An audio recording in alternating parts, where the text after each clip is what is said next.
Next up on PJ's harebrained ideas. All right, so just a little YouTube search, and I don't think it's going to be as big a deal as I thought to take it apart. Why, you ask, would I take something like this apart? Hear me out. This output shaft is a little over 3/4 inch. I took it to a machinist who thinks he can turn it, but with this unit being, first of all, lopsided, it's gonna be kind of hard to turn with it like this. So I figured, let's see if I can take this bad boy apart, and I think I can. So hang on, pay attention. All right, so the first order of business will be to, I think, remove these Allen. Actually, I think they're a special bolt. I should have the right hex or whatever bit that is to take that off. I'll remove this, so this shaft should slide off. I may leave it because I may not have to take it off. I do know these 3 bolts have to come off, and when you separate this, you've got to be careful not to rip the sensor on the inside, the torque sensor. And I'll show you what I'm talking about once I get my tools. Not sure why this was so difficult to remember, but it's the Stanley star bit socket. Comes in a set. Let's see which size I need. Almost first try, not quite. There we go. Alright, do I have... Of course, the camera's sitting on top of my socket set. Hold on. Not too bad. It's only 3 bolts to take this apart. That would be fantastic. I'm not even gonna mess with this. It's basically a worm gear that runs along the torque gear. And you'll see what I'm talking about once I manage to get this apart. I might break stuff. No guarantees.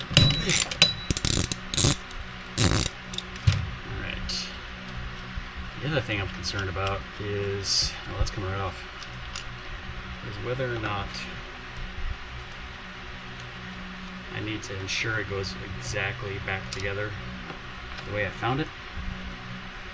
So I'll probably find my trusty Sharpie.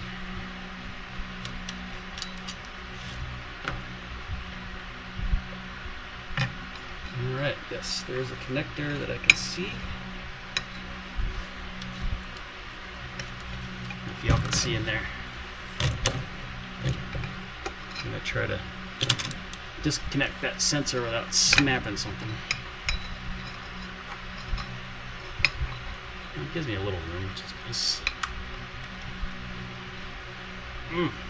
Well, I heard the click.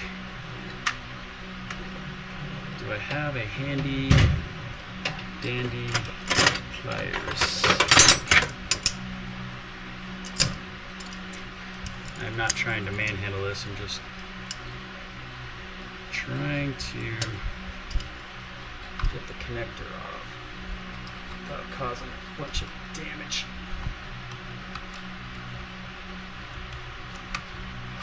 Sweet.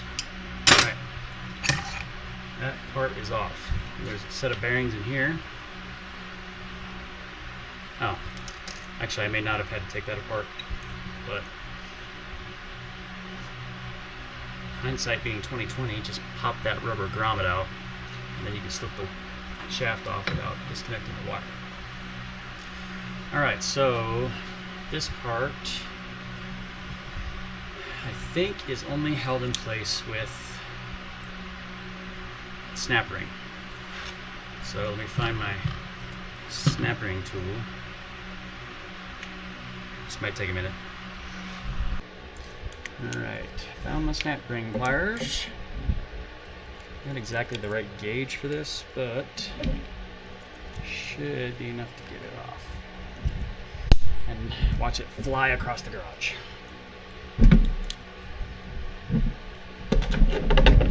Can you see what's going on? Yep, right into my face. Perfect. Alright, she's off. Now, does it slide out? No, she does not. Does it need pressed out? I think that this only keeps it from going that way. Alright, let me do a little more research. Upon further inspection, there's actually a second ring. This looks like it might be a spread type instead of a pinch type. So let's swap the tool out. From pinch to pull. Reminds me of a Spaceballs movie. If any of you are old enough to remember Spaceballs. Alright, I want it to pinch. It's not the right direction. No, I want it to spread. No? Yeah, spread.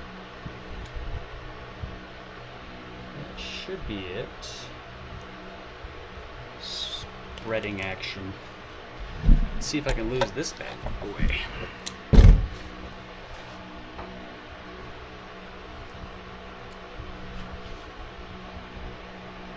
I love turning 50.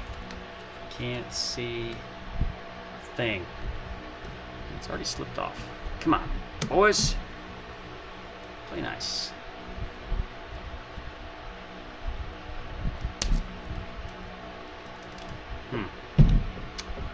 Alright, let me fix this real quick. Well, it's the next day. I went to the Hoboken Freight last night, and they closed literally 3 minutes before I showed up. So, I sat in the parking lot, looked it up online, how much were these guys at Home Depot. It was like 20-something bucks. And I said, I can wait till the next day. So I got these. So, these little guys, I've had them for 30 years, but now they're dead to me. Alright, so let's bring you in here and I'll show you how easy this was to take apart. It's amazing what you can do with the correct tools. So, got this little snap ring off and used a rubber hammer and pop this bad boy out. In fact, there it goes. Once that's loose, the whole unit just slides out like so.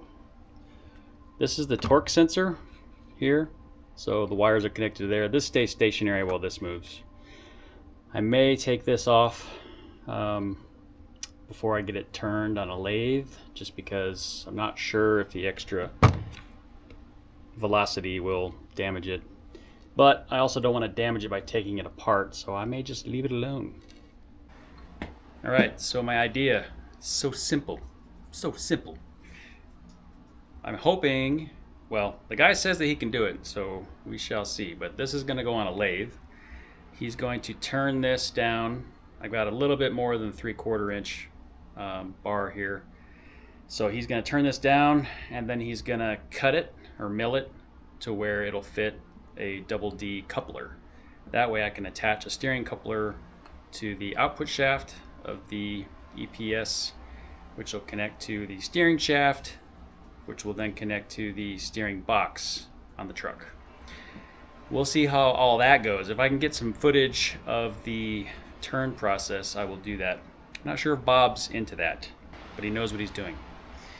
Anyway, just wanted to give you all an update, and we'll see how this goes.